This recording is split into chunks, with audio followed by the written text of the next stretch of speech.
Ciclo de conferencias La leyenda del templo y la leyenda de oro. Quinta conferencia. El misterio de los Rosacruces. Ya hemos hablado sobre distintos mitos cuyas imágenes contienen verdades esotéricas. En tiempos pretéritos, a los seres humanos, cuando aún no estaban maduros para las verdades esotéricas, se les proporcionaban mitos de ese tipo, a fin de acercarles ciertas verdades en forma de imágenes. Estas imágenes quedaban adheridas al cuerpo causal y de este modo preparaban a los seres humanos para comprender por sí mismos las verdades esotéricas en futuras encarnaciones. Ahora quiero mostrarles una representación esotérica que existe recién desde hace algunas centurias y que tiene un devenir múltiple. Es la siguiente.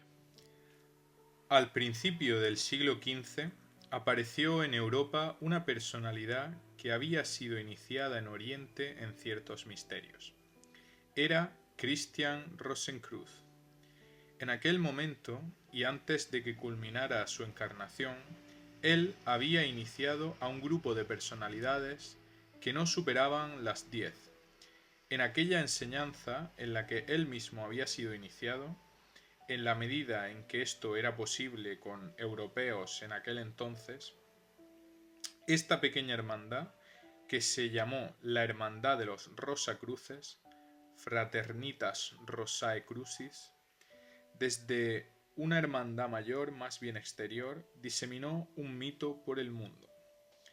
Christian Rosenkreuz mismo había expuesto al interior más profundo de ciertos misterios de los Rosacruces, del modo en que podían ser discernidos por hombres que tenían preparación previa necesaria para ello. Pero, como ya mencionara, en la pequeña hermandad no fueron más de 10. Esos eran los intrínsecamente iniciados. Lo que fue enseñado por Christian Rosenkreuz no podía ser comunicado a muchas personas y fue envuelto luego en una especie de mito. Desde su primer concepción, a principios del siglo XV, este mito ha sido muchas veces contado e interpretado en hermandades.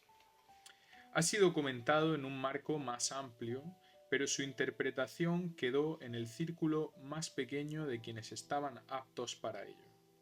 Este mito contenía aproximadamente lo siguiente. Hubo un tiempo en que un Elohim creó al ser humano, un ser humano al que llamó Eva. El Elohim mismo se unió a Eva y de Eva nació Caín. Después el Elohim Yahvé o Jehová creó a Adán. Adán también se unió a Eva y de esta unión nació Abel. O sea que, en el caso de Caín, nos encontramos con un descendiente directo de Dios. Y en el caso de Abel, con un retoño de seres humanos creados, Adán y Eva. El mito continúa. Las ofrendas que Abel presentaba al dios Yahvé agradaban a la deidad, pero las ofrendas de Caín no, porque Caín no había surgido a partir de un mandato directo de Yahvé. La consecuencia de ello fue que Caín cometió homicidio contra su hermano. Mató a golpes a Abel, fue excluido por ello de la comunidad con Yahvé y se retiró a regiones apartadas, en las que fue el progenitor de una tribu de su propio género. Adán volvió a unirse a Eva y, como reemplazo de Abel, nació Seth, quien también es mencionado en la Biblia. Así es como nos encontramos con dos géneros humanos. El primero, descendiente de Eva y el Elohim, el género de Caín. El segundo, descendiente de seres humanos que se unieron entre sí a total complacencia de Yahvé. Del género de Caín descienden todos aquellos que han impulsado las artes y las ciencias, como por ejemplo Matusalén, que inventó la escritura. Tau y Tubal Caín, quien enseñó a trabajar los minerales y el hierro. Así es como de esta línea surgió como descendencia directa del Elohim. la humanidad que elige su formación en las artes y las ciencias. Del género de Caín también surge Hiram. Hiram fue el heredero de todo aquello que, durante las distintas generaciones de los hijos de Caín, se había recogido en cuanto a conocimiento, arte y tecnología. Fue el arquitecto más significativo que uno pudiese llegar a imaginar. De la otra línea, del género de Seth, descendió Salomón, quien se destacó en todo aquello que provenía de Yahvé. A él le había sido proporcionado todo aquello que surge de la tranquila, clara y despejada sabiduría de los hijos de Jehová. Una sabiduría que puede ser expresada en palabras que penetran profundamente en el corazón humano, que lo elevan, pero que no puede tomar un objeto y elaborar algo tecnológico, artístico o científico. Es una sabiduría inspirada directamente por Dios, no una sabiduría elaborada desde abajo, no la sabiduría que emana desde la pasión o desde el deseo humano. Esta última se hallaba en los hijos de Caín, los que descendían directamente del otro Elohim. Estos eran los exigentes trabajadores, aquellos que querían hacer todo por sí mismos. Entonces Salomón decidió construir un templo. Para ello contrató al arquitecto Hiram, retoño de los hijos de Caín. Fue en el tiempo en el que la reina de Saba, Balquis, vino a Jerusalén porque había escuchado algo acerca del sabio Salomón. Y, de hecho, cuando llegó, quedó embelesada por la augusta y clara sabiduría y la belleza del rey. Él la cortejó y recibió su aprobación. Entonces la reina de Saba se enteró de la construcción del templo y quiso conocer la arquitectura al arquitecto Hiram. Cuando lo vio, una sola mirada la impactó de tal manera que quedó totalmente cautivada. De allí en más surgió algo así como un ambiente de celos entre Hiram y el sabio Salomón. La consecuencia fue que éste, con gusto, hubiese querido hacer algo en contra de Hiram, pero debía conservarlo a fin de que el templo pudiese ser terminado. Sucedió entonces que, estando el templo casi terminado, aún faltaba lo que sería la pieza maestra de Hiram, el mar de bronce. Esta pieza maestra, fundida en bronce, que debía decorar el templo, habría de representar el océano. Todas las mezclas minerales habían sido dispuestas por Hiram de un modo maravilloso y todo estaba listo para la fundición. Fue entonces que 3 aprendices, a los que Hiram había considerado incapaces para recibir sus títulos de maestros, le habían jurado venganza y querían evitar la realización del mar de bronce. Un amigo de Hiram, quien supo esto, informó a Salomón el plan de los aprendices para que él lo impidiera. Pero Salomón, a raíz de los celos que sintió por Hiram y para perjudicarlo, permitió que los acontecimientos siguiesen su curso. La consecuencia fue que Hiram hubo de ver cómo se estropeaba su fundición porque los aprendices habían adicionado a la mezcla un elemento improcedente. Hiram intentó apagar echando agua al fuego espumeante que surgió en la mezcla, pero con ello solo logró avivarlo. Encontrándose al borde de la desesperación y cuando comenzó a dudar de la realización de su obra, se le apareció el mismo Tubal Caín, uno de sus ancestros, quien le dijo que entrara en el fuego, que él era invulnerable al mismo. Hiram lo hizo y llegó al centro de la tierra, donde Tubal Caín lo guió hasta el mismo Caín, quien se encontraba allí en estado de deidad primigenia. Allí Hiram fue iniciado en el misterio de la creación del fuego y en el misterio de la fundición. De Tubal Caín recibió además un martillo y un triángulo de oro que habría de llevar colgado en el cuello. Luego regresó y fue capaz de recomponer la fundición de minerales y realizar finalmente el mar de bronce. A raíz de esto, Hiram ganó la mano de la reina de Saba, pero fue atacado y asesinado por los 3 aprendices. Antes de morir, logró arrojar el triángulo de oro a un aljibe, pero no se sabía dónde estaba Hiram. Lo buscaron, hasta Salomón comenzó a temer y quiso llegar al fondo de la cuestión. Se temía que los 3 aprendices divulgaran la palabra maestra, y por ello se acordó una nueva que sería la primera palabra que pronunciara Hiram cuando lo encontraran. Cuando lo hallaron, Hiram todavía pudo pronunciar algunas palabras. Dijo: Tubal-Caín me anunció que tendré un hijo que será, a su vez, padre de muchos hijos que poblarán la tierra y que terminarán mi obra, terminarán la construcción del templo. En aquel momento indicó el lugar en el que se encontraba el triángulo de oro. Este fue llevado al mar de bronce y ambos fueron guardados en un lugar especial del templo, en el Santísimo. Solo puede ser hallado por quienes comprenden qué es lo que significa toda esta leyenda del templo de Salomón y su arquitecto Hiram. Ahora pasaremos de la leyenda en sí misma a su interpretación.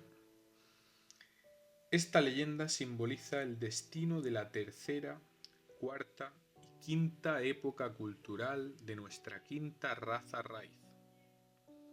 El templo representa los templos de las hermandades secretas, respectivamente todo aquello que construye la humanidad de la cuarta y quinta época cultural. Y el Santísimo es el lugar en el que se encuentran las hermandades secretas, quienes saben qué significa el mar de bronce y el triángulo de oro. O sea, que nos encontramos con 2 géneros humanos, aquel que, representado por Salomón, posee sabiduría divina, y el género de Caín, los descendientes de Caín, que conocen las artes del fuego y saben cómo manejarlo. En este caso, no se trata del elemento fuego físico, sino que se trata del fuego que arde en el campo astral, el fuego de las pasiones, instintos y codicias. ¿Quiénes son los hijos de Caín? De acuerdo con esta leyenda, los hijos de Caín son los hijos de aquellos Elohim que, durante la época de la luna, se habían rezagado un poco. En la época de la antigua luna teníamos Kama. Este Kama, o fuego, en aquel entonces fue penetrado por la sabiduría.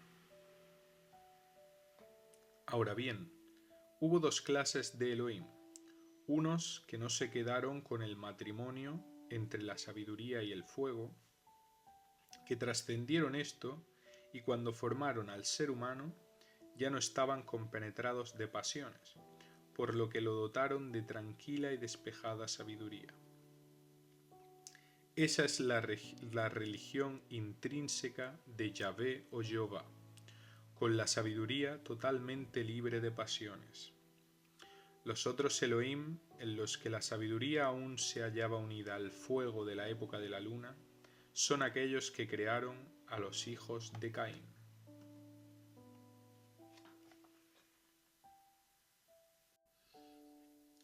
Es por esto que, en el caso de los hijos de Seth, tenemos a los seres humanos religiosos, con una sabiduría despejada, y en los hijos de Caín aquellos que contienen el elemento impulsivo, aquellos que pueden desarrollar entusiasmo por la sabiduría.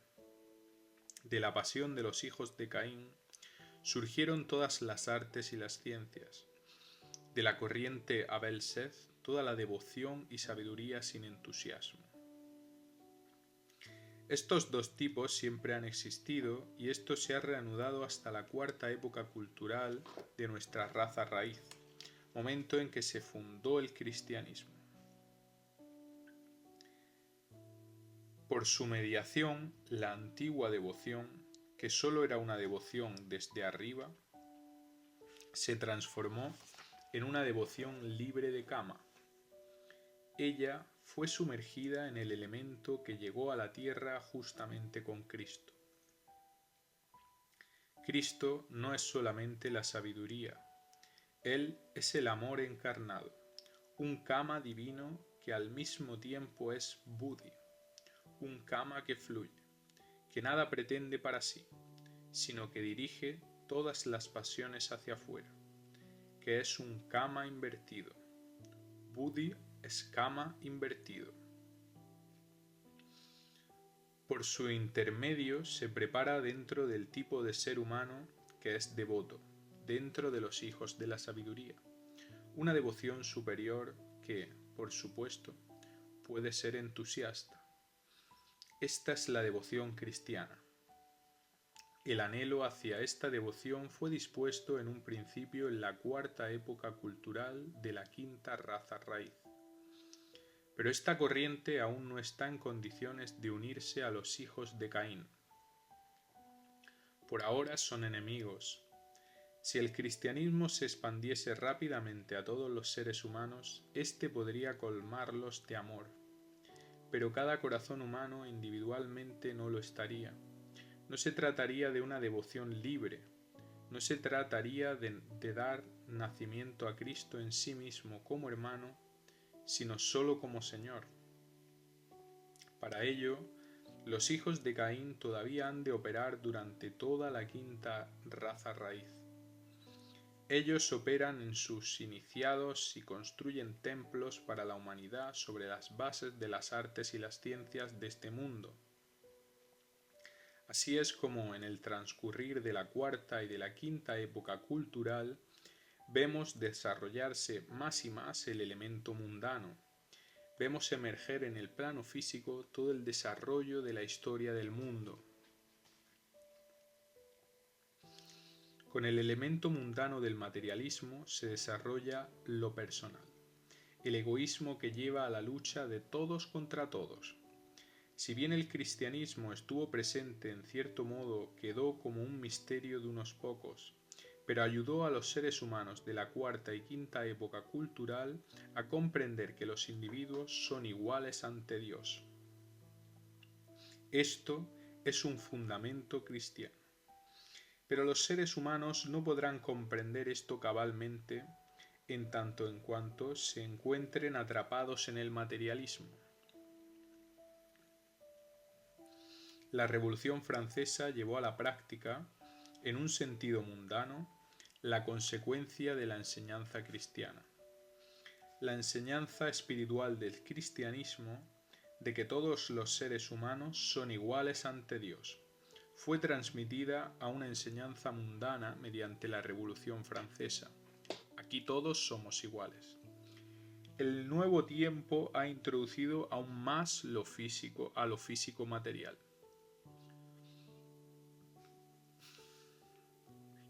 Antes de la Revolución Francesa, se presentó ante Madame de Adhemar, una dama de la corte de María Antonieta, una personalidad que predijo los hechos más destacados de la Revolución, para advertir sobre ellos. Fue el conde de Saint-Germain, la misma personalidad que en encarnaciones anteriores había fundado la Orden de los Rosacruces. En aquel entonces, su punto de vista era que los seres humanos debían ser guiados de un modo pacífico, desde la cultura mundana hacia la verdadera cultura del cristianismo. Las fuerzas mundanas, empero, querían conquistar la libertad para sí. Si bien vio la revolución como consecuencia necesaria, igual advirtió a la gente. Él, Christian Rosenkreuz, en una encarnación en el siglo XVIII, como guardián de los misterios más internos del Mar de Bronce y del Triángulo de Oro Sagrado, se presentó advirtiendo a la humanidad que se desarrollara lentamente, pero vio lo que acontecería. En este camino, observado desde adentro, al que se somete el desarrollo humano en el transcurso de la cuarta y quinta época cultural de nuestra raza raíz, la construcción cultural humana, el gran templo de Salomón, fue realizada. Pero aquello que ha de coronarlo todavía ha de permanecer oculto. Esto solo puede construirlo un iniciado. Este iniciado fue malinterpretado, traicionado, matado. Este misterio aún no puede salir a la luz. Queda como el misterio de unos pocos iniciados del cristianismo. Se halla encerrado en el mar de bronce y en el triángulo de oro. No es más que el misterio de Christian Rosenkreuz, quien antes del nacimiento de Cristo había estado encarnado en una personalidad muy elevada, y en ese entonces había hecho una singular declaración. Permítanme describir la escena en la cual aquel Christian Rosenkreuz, antes de la Revolución Francesa, volvió a hacer aquella declaración.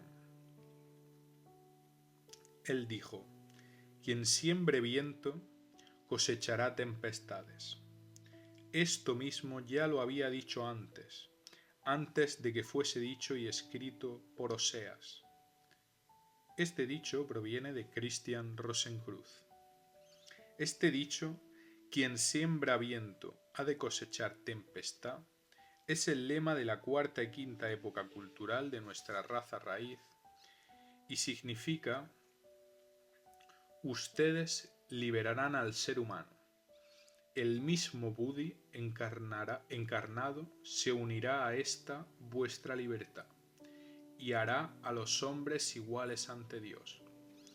Pero el espíritu, viento significa espíritu, humo, primero se transformará en tempestad, lucha de todos contra todos. Al principio el cristianismo había sido el de la cruz, el que debía desarrollarse a través de la esfera mundana en el plano físico. El Cristo crucificado no fue desde siempre el símbolo del cristianismo, pero cuando el cristianismo se tornó cada vez más político, el símbolo del Hijo de Dios crucificado se transformó en guía, y así quedará externamente durante el resto de la cuarta y a través de toda la quinta época cultural. El cristianismo se relaciona, en principio, con la cultura físico-material de la cuarta y quinta época cultural y sólo en su interior se conserva el intrínseco cristianismo del futuro, el que se halla en poder de los misterios del mar de bronce y del triángulo de oro. Este cristianismo tiene otro símbolo. Su símbolo ya no es el Hijo de Dios crucificado, sino la cruz envuelta en rosas. Ese será el símbolo del nuevo cristianismo de la sexta época cultural. Desde el misterio de la humanidad de los Rosacruces surgirá el cristianismo de la sexta época cultural, que conocerá el misterio del mar de bronce y del triángulo de oro. Hiram es el representante de los iniciados de los hijos de Caín de la cuarta y de la quinta época cultural. La reina de Saba, toda figura femenina, en idioma esotérico significa alma. Es el alma de la humanidad, la cual ha de decidir entre la devoción despejada de toda conquista terrenal y la sabia devoción que, libre de pasiones, se une a la tierra desde la sabiduría. Ella es la representante del alma verdadera de la humanidad, la que se halla en medio de Hiram y de Salomón y que en la cuarta y quinta época cultural se une a Hiram, porque aún está construyendo el templo. El mar de bronce es aquella aleación de minerales que se mezcla con agua de un modo apropiado. Los tres aprendices lo estropean, pero mediante la revelación de Tubal Caín sobre los misterios del fuego, Hiram puede combinar de modo apropiado el agua con el fuego. Así fue como surgió el mar de bronce. Ese es el misterio de los Rosacruces. surge cuando se une el agua de la calma sabiduría al fuego del ámbito astral, al fuego de la pasión. De allí debe surgir una unión honrada, que podrá ser llevada a la próxima era, cuando se adicionará el misterio del sagrado triángulo de oro, el misterio de Atma, Buddhi, Manas. Este triángulo, con todo lo que encierra y lo secunda, será el contenido del cristianismo renovado de la sexta época cultural. Esto está siendo preparado por los Rosacruces, y aquello que es representado por el mar de bronce estará unido con el reconocimiento de la reencarnación y del karma. Esta es la nueva enseñanza oculta, que le es nuevamente intercalada al cristianismo. Atma Buddhi Manas, el ser superior, es el misterio que se manifiesta cuando el ser humano de la sexta época cultural esté maduro para ello. En ese momento, Christian Rosenkreuz no tendrá que aparecer para advertir, sino que todo aquello que significó lucha en el plano externo encontrará paz mediante el mar de bronce, mediante el sagrado triángulo de oro. Esta es la historia del mundo adentrándose en los tiempos venideros. Lo que Christian Rosenkreuz introdujo al mundo con su leyenda del templo. Es lo que los Rosacruces se propusieron como tarea, no enseñar simplemente devoción religiosa, sino también ciencia, pero además no solo un aprendizaje sobre el mundo, sino también sobre los poderes espirituales, a ingresar así a la sexta ronda desde ambos lados.